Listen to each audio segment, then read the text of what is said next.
Hello everyone, welcome to the official YouTube channel of Lightway Research and Technology Center.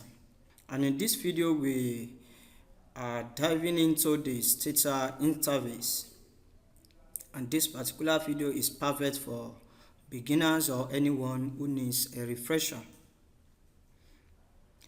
So by the end of this video you will know your way around Stata interface or Stata environment, and you feel more confidence navigating the Stata interface. So let's get into it. The first thing is to launch your Stata. So I'll minimize this screen to launch my data. You can come here, then you start search for Stata. This is Stata. So I'm going to be using Stata 17. So once you click on it, you have this interface. So this is Stata interface. Don't forget that I'm using Stata 17, but there's nothing to worry about. Most versions look very similar. So let me break this interface down into different sections. Here we have 5 main parts. This is the first part. The second part here, I can move this up a bit. This is the third part. This is the fourth part, and this is the fifth part. So this particular interface is divided into 5 major parts, and you need to be conversant with each of these parts. The first one is the command window. This is the command window. This is where you type your commands. So this place is like the heart of Stata. Everything you need to do, the operation will be performed here. So everything runs through here. It is what you input here that the outcome will appear here. So this is the control room of Stata. This is the control room of Stata. The second part is the result field. This place is the result field. This is the result field. And this is where you will see the output of your commands. For instance, if you type the command for table, the table will come up here. If you type command for summary, everything will come up in this particular place. So you will see the outcome or the output of your commands here: tables, summaries, errors, and so on and so forth. The third part is the review window. This part is the review window. Review window. You know, when you type a command here, once that command runs, you will see it here. So you can review all your commands. For instance, if you type like 20 commands in the course of analysis, all the 20 commands will be here. You can review, then from here you can click and reuse the command. So this keeps a history of all the commands you have entered. And to reuse it, you just need to double click on any command to reuse it or to rerun it. The third window is the variable windows. The variables window. This is what is called variables windows. Here you will find a list of all variables in your current data set. I've not loaded any data. I've not loaded any data sets here. Assuming I've loaded one, you will see all the variables here. So this gives you a quick snapshot of variables names as well as the label. You can see the name as well as the label. So it gives you a quick snapshot of variable names as well as the labels. The last part is the properties or the data editor or viewer. So this is it, the properties. You can see it. So this here you can view or edit data by clicking on the data editor.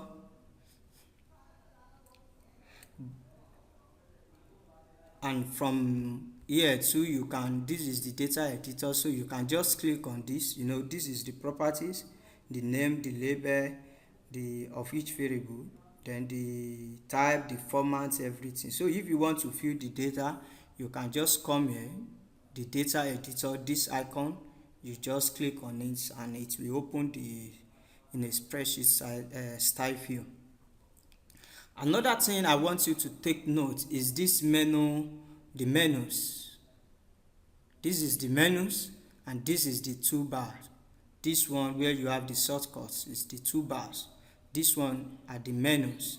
The menu starts with file, edit, next is edit, next is data, graphics, statistics, user, window, app. So you need to be conversant with this part as well. And this menu enables you to access the data's powerful feature without typing any command. If you want to check for the the summary now, you can just make use of the menu. You understand? Come to statistics and so on, and you perform your analysis. And of course, the best way is to either use a do file or you type the command there, then you get your results. But take note, these are the menus, and this one enables you to perform a different analysis without making use of the command window or the do file. We have the data, which gives you variable information. Then we have the graphics where you will see your histogram. We have statistics as well, summary statistics, and so on and so forth. Once you click on it, you will see all those options that are available there. Here you see all the options that are available. Once you click on it, you will see everything. So here is the do file.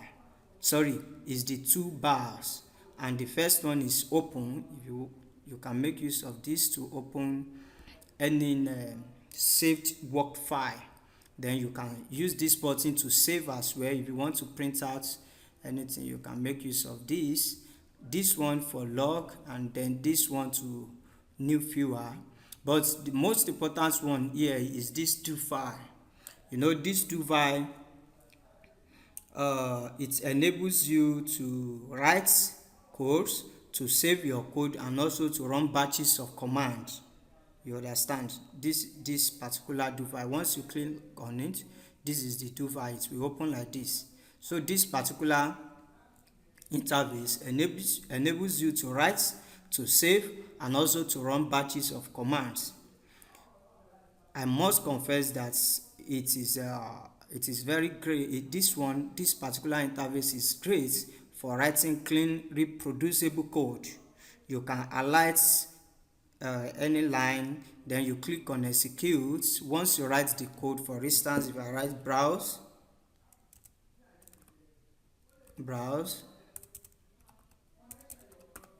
then I can highlight this, then click on execute here. So once I click on execute, the results will come up here.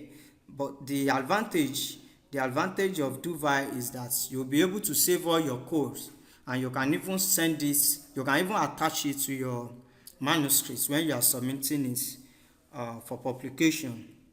So you should take notes. Of course, I will take you through the process or the steps of how to write code and how to save codes as well.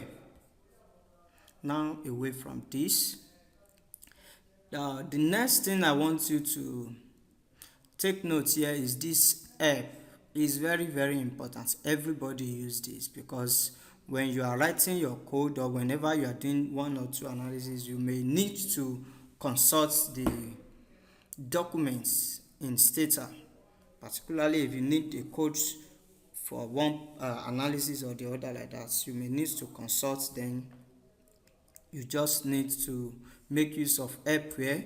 Also, you can just type, for instance, if you need help on regression analysis, you can just type help regress, then you press enter. The results will load, and from here you can read through, copy the code, see the way the code is written, and so on and so forth. Also, if you want to have a clear knowledge of your data, you can also make use of describe. You can just type describe here. It will give you describe. I've not loaded any data here, but in our subsequent videos, I will show you how to use all these commands. So you just type describe and enter, then you will see your result as well. Another thing is that you can just click on data editor. Once you click on data editor here, you see the data will appear here. So from here you can see this is data editor. Assuming I've loaded a data set now, you will see the data, then the properties of the data as well. So those are the things. You can just play around all these tools.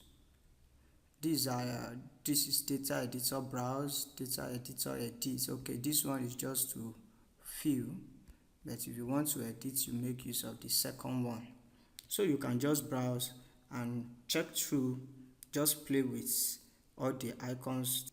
Stata interface has 5 windows: the results, the commands, the review, the variable, the properties. So please take notes of all those things. And it is also very important when you load your data and you start analysis, maybe you generate new data, always use the save icon, save button. You can use the save. There's also a way to write the command here too, so it's very very important when you are working in Stata. Always save, particularly when you are running large code. So always save your code, especially when you are making use of do file. Always save your code so that you won't lose it. And this do file as well, this is a command. If I want to, I can also indicate what this command stands for. So for instance, browse, I can now say, okay, this is used to fill the data sets. To fill the data sets. You understand? So this, by the time I execute this code now, this particular line will not run because it is a comment. I can also use this slash, the forward slash, right, the double forward slash, to explain my steps. For instance, I can say describe. This is a code. Then what does this code does? I can just say, okay, this produces this gives the main summary. Let me just describes. Okay, this one just gives the clear details description. It gives the details description. My P is not working well. That's why it's not loading. I don't know what's wrong of the data set. So all the variable in my data set, everything will come up. Then you will see the properties, the data. It gives the details of the data sets. Let me just say details of the data sets. So this one, this particular comments tells what this code does. You understand? So that's about do file, and it is very important you always save. You always save. It's very very important, because if you mistakenly close this do file, all your codes will disappear. So that's what you need to know about Stata interface. In our next video, we are going to cover the basic workflow in Stata. So make sure to subscribe and hit the bell icon button so that you can be notified when we drop a new video. Also, if you have any question, please drop it in the comment section, and if there's a specific Stata topic you would like us to cover, also drop it in the comment section. Thank you for watching this particular video. I will see you in the next one.